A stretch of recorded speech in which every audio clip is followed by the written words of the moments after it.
আল্লাহ বলেন বড় জালেম দেখতে চাও?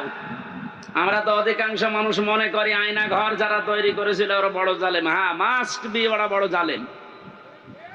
ওদের চাইতে আল্লাহর কাছে বড় জালেম ওইটা যে লোকটা আল্লাহর ঘর মসজিদে তার নাম, তার জিকির, তার আলোচনা করতে বাধা দেয়। এগুলো এখন নতুন ভাবে অনেকে তৈরি করার চেষ্টা করছে। আপনি থামেন। ওকে আল্লাহ কিন্তু বড় জালেম বলে নাই, আপনাকে বড় জালেম বলে ইঙ্গিত দিয়েছে। কোরআনে কারিমের সূরা বাকারা প্রথম নাম্বার পারা 18 নাম্বার পৃষ্ঠা 17 নাম্বার পৃষ্ঠা 3 নাম্বার লাইনে আছে যে আল্লাহর দৃষ্টিতে বড় জালেম ওই লোকটা যে আল্লাহর ঘর মসজিদে আল্লাহর কোরআনের কথা, আল্লাহর নামের কথা, জিকিরের কথা বলতে দেয় না। এটা যাতে রেকর্ড হচ্ছে কালকে সারা দেশে যাবে। সবাইকে আমি আহ্বান জানাচ্ছি আপনারা থামবেন। এত বড় কঠিন জুলুমের ভেতরে ওই 17 বছরে আল্লাহর ঘর মসজিদে কেউ কোরআনের কথা বাধা দিতে সাহস পায়নি। আপনি সাহস পাচ্ছেন কোত্থেকে? সুতরাং আপনি থামবেন, নয়তো জালেমরা যেমন মুসলমানদের শত্রু হয়ে বিদায় নিয়েছে, আপনিও শেষ পর্যন্ত শুধু মুসলমানদের না আল্লাহর টার্গেটে পড়বেন। কারণ জালেমরা টার্গেট কার? এটাকে আমি বানালাম? বলেন। কোরআনে কারীম জানিয়েছে ইন্নামাস সাবিলু আলাল্লাযিনা ইয়াজলিমুনান নাস ওয়া ইয়াবগুনা ফিল আরদি বিগাইরিল হক উলাইকা লাহুম আযাবুন আলীম। সূরা সূরার 42 নম্বর আয়াতে আছে আল্লাহ বলেন অবশ্যই আমি আল্লাহ নিজে বাদী হব, মামলা দেব, কেস করব। টের পাচ্ছেন কত ওজনওয়ালা শব্দ এটা? আল্লাহ নিজে মামলা দায়ের করবে, নিজে কেস করবে তাদের বিরুদ্ধে ইয়াজলিমুনান নাস, যারা মানুষ হয়ে মানুষের উপরে জুলুম করছে। আল্লাহ পাক ইয়াজলিমুনাল মুসলিমুনা দেয়নি যে যারা মুসলমানদের উপরে জুলুম করেছে তারা আল্লাহর মামলার আসামি না। ইয়াজলিমুনান নাস এটা বহু ইয়াজলিমুনা, এটা মুজারে, বর্তমান, ভবিষ্যৎ, প্রেজেন্ট, ফিউচার। এখন যারা জুলুম করছেন, ভবিষ্যতেও যারা করবেন, আপনি কিন্তু এদেশে হামজার মামলার আসামি না, আপনি সরাসরি আল্লাহর মামলার আসামি। আমি আপনাকে বাঁচাতে এসেছি, এরপরও যদি উল্টা বোঝেন নিজের কপালে নিজে আগুন লাগাবেন। আমার কথার অর্থ বুঝতেছেন নাকি আন্দাজে ঠিক বলেন? আলহামদুলিল্লাহ। সুতরাং আবার আহ্বান জানাচ্ছি, বৈষম্য বিরোধী ছাত্র আন্দোলনের সংস্কার করার জন্য যারা উদ্যোগ নিয়েছিল, যাদের দায়িত্ব আমরা দিয়েছি, আপনারা খুব তাড়াতাড়ি করেন। কারণ এই জালেমরা যতদিন পর্যন্ত এখানে থাকবে ততদিন পর্যন্ত নতুন ইস্যু তৈরি করার চেষ্টা চালাবে। যারা পৃথিবী শান্ত হয়ে যাওয়ার পরও অশান্ত করার জন্য চেষ্টা চালায়, এই মানুষগুলো আয়াতের দ্বিতীয় শব্দে তারাও আল্লাহর মামলার আসামি। ওয়ায়াবগুনা ফিল আরদি বিগাইরিল হক, পৃথিবী শান্ত হয়ে যাওয়ার পরে যারা অশান্ত করার জন্য বিদ্রোহ করে বেড়ায়, এদেশে সে জন্ম নিয়েছে সে এদেশের বৈধ নাগরিক। ঈমান যাদের ভেতরে আছে তারা 3টা কাজ কখনো করতে পারে না, এটা কোরআনে কারীম জানিয়েছে। সূরা ফুরকানের ভেতরে আছে 19 নাম্বার পারার 4 নাম্বার পৃষ্ঠা 14 নাম্বার লাইনে। আপনি বাড়িতে যে তাফসীর মিলিয়ে দেখবেন। ঈমান যাদের আছে কয়টা কাজ করতে পারে না? আরো জোরে। এই 3টা কাজ যদি করে ফেলে তাদের শাস্তি আল্লাহ দেবেন ডবল। এই এখানে গল্প বন্ধ করো, একেবারে নড়াচড়াও বন্ধ। ওয়াল্লাযীনা লা ইয়াদউনা মা'আল্লাহি ইলাহান আখার, আল্লাহ পাক বলেন ঈমান যাদের আছে এই পৃথিবীতে তারা আল্লাহ বাদে অন্য কাউকে ডাকতে পারে না। এটা অন্যান্য জেলার কথা বাদ দিলাম, আমাদের জেলাতে এখন আস্তে আস্তে তৈরি হয়েছিল রাষ্ট্রীয়ভাবে, অনেকে নিজের অর্থ দিয়ে হলেও এই কাজটা প্রতিষ্ঠিত করার চেষ্টা চালাচ্ছিল। এই যে আপনাদের থানায় মাজার আছে না, লালনের মাজার, কত মানুষ বাংলাদেশের বিভিন্ন প্রান্ত থেকে এসে না জেনে আয়াতটা পুরা উল্টিয়ে ডাকতো, আল্লাহ বাদে অন্য কাউকে ডাকা জায়েজ। আরো জোরে। আপনি বুঝে ডাকেন আর না বুঝে ডাকেন, আপনার শাস্তি ডবল হবে যদি এখনো বন্ধ না করেন। বাংলার বিভিন্ন প্রান্তে গণাটা এখনো পর্যন্ত অনেকে জারি রেখেছে। গত পরশুদিন চট্টগ্রামের নূরে বাংলা আর ওই যে জাঙ্গি হুজুর, এমন পিটানি খেয়েছে, ইসলামের নাম নিয়ে শয়তানগুলো আল্লাহর নামটা পুরা পাল্টিয়েছে। ওরা আল্লাহর নামে কিছুক্ষণ জিকির করার পরে পরে ইয়ালি বাবা, শালি বাবা, আগলা বাবা, পাগলা বাবা আন্দাজে জিকির বানাতো। তাহলে কোরআনের এই আয়াত অনুযায়ী আল্লাহর পাশাপাশি অন্য কাউকেও যারা ডাকে তাদের শাস্তি হবে ডবল। আরো জোরে। কি সুন্দরভাবে মিলিয়েছে দেখেছেন।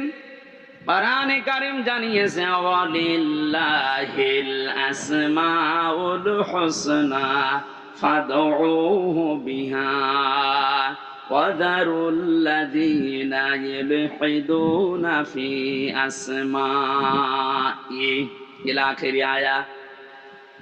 সূরা আরাফ 9 নম্বর পারার 13 নম্বর পৃষ্ঠার 5 নম্বর লাইনে আছে। এটা 179 নম্বর আয়াত।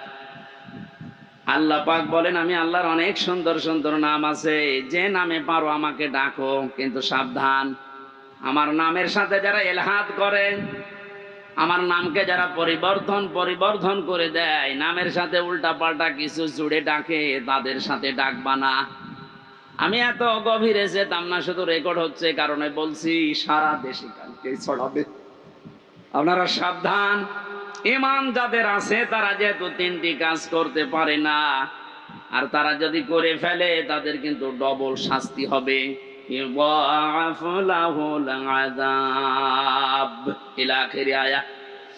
আল্লাহ পাক বলেন তাদের শাস্তি আমি ডবল দেব। 1 নম্বরের গোনা পেলাম যারা আল্লাহর সাথে অন্য কাউকে ডাকে। 2 নম্বরে ওয়াল্লাযীনা লা ইয়াদউনা মা'আল্লাহি ইলাহান আখারা, আল্লাহর সাথে যারা অন্য কাউকে ডাকছেন এখনই আপনি থেমে যাবেন। 2 নম্বরে এই পৃথিবীর ময়দানে কোনো মানুষ যেন জিনা না করে। কি না করে? এটা ছিল না? আপনি দরবেশের দিকে তাকিয়েছেন, এত বড় বড় দাড়ি, আরে শেষের জীবনটা যেগুলো দেখলাম যদি সত্য হয় উনি পুরাটা জিনায় ছিলেন। কারণ যে স্বামীর কাছ থেকে তার স্ত্রীকে কেড়ে জোর করে বিয়ে করেছে, ও আসল স্বামী তো এখনো তালাকি দেয়নি।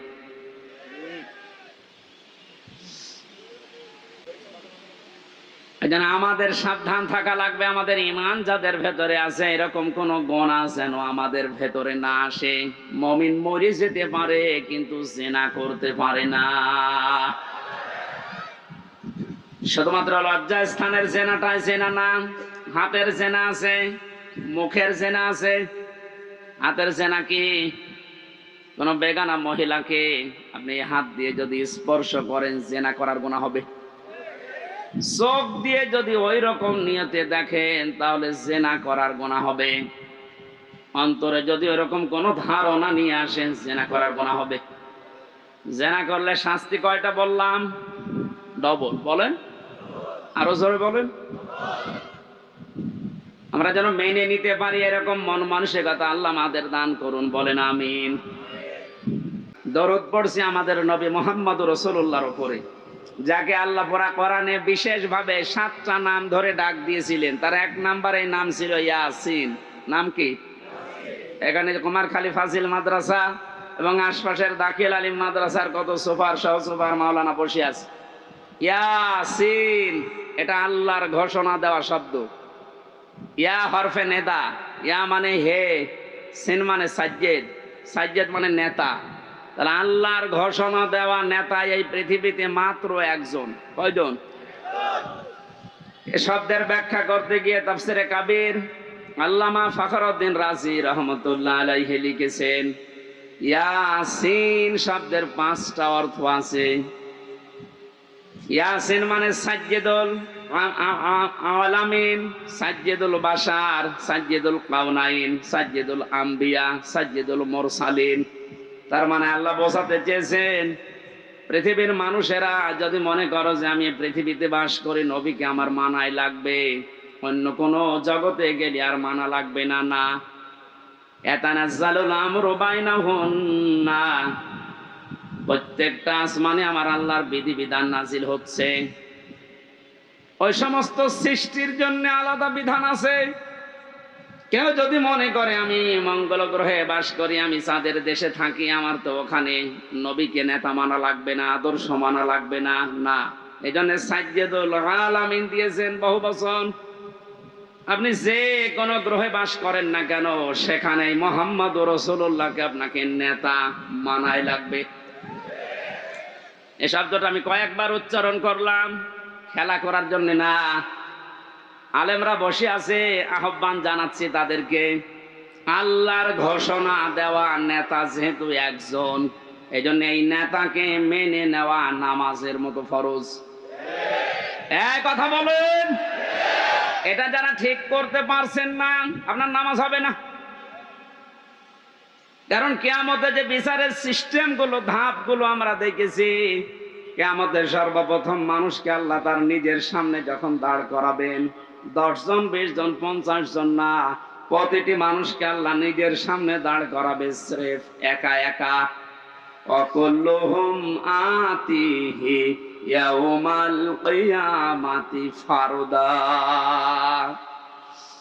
আল্লাহ পাক বলেন সূরা মরিয়মের 95 নম্বর আয়াতে আছে, কিয়ামতে প্রতিটি মানুষকে তার সামনে আল্লাহ দাঁড় করাবেন স্রেফ একা একা। কয়জন করি বলেন বলেন। আপনি এটা নিজের সাথে এখন মিলান তো। আর রাজনৈতিক ভাবে আপনার পরিচয় আলাদা আলাদা আছে, আপনি তো মানুষ, মিলান এই আয়াতটা। এখনই ময়দানে মাশার কায়েম হয়ে গেছে। আল্লাহ আপনাকে যদি ডাক দিয়ে নিজের সামনে দাঁড় করায়, আপনার যে অবস্থা আছে, যে বাস্তবতা আপনি তৈরি করেছেন, বলেন তো আপনার আল্লাহর সামনে দাঁড়িয়ে পেছনের জীবনের হিসাব দিতে পারবেন? বলেন। আমি একা একা থাকলে মাঝে মাঝে ভাবি, আল্লাহ তুমি যদি বলো হামজা 2024 সালের আগস্ট মাসের 31 তারিখ পর্যন্ত তোরে মাফ করে দিলাম, যা। শুধু সেপ্টেম্বরের 1 থেকে 5 তারিখ, এই 5 দিনের হিসাব দিয়ে তুই জান্নাতে চলে যা। আমার যা ঈমান আমল, আমার যা বাস্তবতা, আমার তো মনে হয় 5 দিনের হিসাব দেওয়া সঠিকভাবে সম্ভব না। আপনারা পারবো না, আপনারা পারবো। কাবা শরীফ যখন তাওয়াফ করে মানুষ, এই যে হাজী সাহেব বসে আছে, কত ষষ্ঠ চক্করে মানুষ বলে আল্লাহকে, আল্লাহুম্মা ইন্না আলাইয়া হুকুকান ফিমা বাইনি ওয়া বাইনিকা। হে আল্লাহ তুমি আমার মালিক, আমি তোমার গোলাম, দাস, ভৃত্য, সার্ভেন্ট যাই বলেন, এ পরিচয় দিচ্ছে যে তুমি আমার মালিক, আমি তোমার দাস। দাস হিসাবে তুমি আমাকে সব কিছুই তো দিয়ে দিলে। আমাকে নেই থেকে হামজা বানিয়েছো। আমি তো উল্লেখ করার মতো কিছু ছিলাম না, অথচ আজ হামজা হয়ে বসে আছে এই হাজারো মানুষের সামনে। এখানে অবদান পৃথিবীর কারণে, সব অবদান শুধু তোমার। আমার মা বাবার অবদান আছে কি? তারা শুধু বিছানায় ছিল, এই শেষ। বাকি যা করার নেই থেকে শুরু করে এ পর্যন্ত সব করেছে কে? আরো জোরে। আমার বাড়ি গাড়ি নারী যা লাগে আল্লাহ তুমি সব দিয়েছো আমাকে বান্দা হিসাবে, কিন্তু তুমি যে আমার মালিক, আমার কাছে তো তোমার কিছু পাওনা আছে। গোলাম হিসাবে আমি তোমার কিচ্ছু দিতে পারি নাই। তবে কাবার সামনে আমার ষষ্ঠ চক্কর চলছে, একটা কথা আমি বলতে পারি, আমার কিচ্ছু নেই দেওয়ার মতো। এই জন্য বলছি আল্লাহ তুমি আমারে মাফ করে দাও। কিয়ামতের কঠিন এই বিচারের ময়দানে মানুষকে আল্লাহ স্রেফ একা তুলবে, কোনো উপায় নেই এই মাপ পাওয়া ছাড়া। কার আল্লাহর বিচারে যদি আল্লাহ অবিচার করে কেউ বাঁচবে? যদি ন্যায় বিচার করে, হ্যাঁ? না না, আল্লাহর বিচারে তো অবিচার নেই। ন্যায় বিচার করলেও কোনো মহারথী ক্ষমা পাবে না। কারণ আল্লাহ ন্যায় বিচার করে যদি বলে শুধু 1 গ্লাস পানির হিসাব দিয়ে যা, আপনি পারবেন না। আল্লাহর বিচার থেকে বাঁচার জন্য একটা পদ্ধতি আছে, যে আল্লাহ তুমি মাফ করে দাও। আল্লাহ যেন শেষ পর্যন্তটা আমাদের জন্য কবুল করেন, বলেন আমিন। এবার আসেন যে কথাটা বোঝার জন্য পর্যন্ত এসেছিলাম, কিয়ামতের বিচারের দ্বিতীয় ধাপে আল্লাহ এবার আর একা ডাকবেন না। ইয়াউমা নাদউ কুল্লা উনাসিম বিইমামিহিম। সূরা বানী ইসরাঈল 15 নম্বর পারার 8 নম্বর পৃষ্ঠার 3 নম্বর লাইনের 72 নম্বর আয়াতের প্রথম অংশে আছে। এটা ফি জিলালিল কোরআনের তাফসিরে আছে, বিস্তারিত আছে। আমি শুধু সামারাইজ করে বলছি। কিয়ামতে প্রতিটি মানুষকে আবার বিচারের দ্বিতীয় ধাপে আল্লাহ ডাকবে তার নেতার সাথে। এটা যদি রাজনীতি মনে করে কেউ চলে যান, আপনার কপালে আগুন লাগবে। আল্লাহর কসম, এটা শুধু দুনিয়ার সাথে না, আখিরাতের সাথে রিলেটেড। এই জন্য আমি একটু তুললাম, নয়তো বলতাম না। কিয়ামতের ময়দানে আল্লাহ যখন মানুষকে তুলবে, প্রতিটি মানুষকে এবার দ্বিতীয় সিস্টেমে তুলবে তার নেতার সাথে। কার সাথে? কুমারখালীবাসী আগে নেতা, এরপরে কর্মী। আপনার বিবেককে এবার প্রশ্ন করেন তো, আপনি যে নেতার আদর্শ মেনে চলেন, যার পেছনে স্লোগান দেন, যাকে রায় দিয়ে ভোট দিয়ে নেতা বানিয়েছেন, এই লোকটার যে চরিত্র, এর যা সুরাত সিরাত, আর এর যা ঈমান আমলের অবস্থা, ও যদি আল্লাহর সামনে দাঁড়ায়, আপনি তার পেছনে করে দেখলেই তো আল্লাহ রাগ হয়ে যাবে। ও বলছে ঠিক, তার মানে ও ধরা খেয়ে বসে আছে। ও যদি এখনই বলে ঠিক যে আমি যারে মানি ওরে আল্লাহ দেখলে আল্লাহর রাগ হবে, আপনি তো ধরা খাবেন। কথা তো সত্যি, এইটাই আসল কথা। আপনি যারা ধরা না খান, সুতরাং এমন মানুষের পেছনে থাকা লাগবে, এমন মানুষকে আদর্শ হিসাবে সামনে নিয়ে আসা লাগবে, যারে দেখলে আল্লাহ খুশি হয়ে যায়। এখন এই লোকটাকে আফজাল সাহেব, এখন দেখেন তো আফজাল সাহেবের কাঠিতে পড়ে কিনা। সারা নেশা 5 নাম্বার বারা 6 নাম্বার পৃষ্ঠা 9 নাম্বার লাইনের 59 নাম্বার আয়াতের প্রথম অংশে আছে, ইয়া আইয়ুহাল্লাযীনা আমানু আতিউল্লাহা ওয়া আতিউর রাসূলা ওয়া উলিল আমরি মিনকুম। আল্লাহ ঈমানদারকে ডাক দিয়েছেন, ঈমানের দাবি করো, তে পূরণ করবা না। তোমাদের দাবি হচ্ছে তোমরা আল্লাহর ইতাআত করো, রাসূলের আনুগত্য করো, আর উলিল আমর তোমাদের ভেতরে যারা নেতৃত্ব দেয় এদের মেনে চলো। কুষ্টিয়াবাসী, বাংলাদেশের 64 জেলার ভেতরে এই কুষ্টিয়াকে আমি বেশি ভালোবাসি, কারণ এই জেলাটা আমার।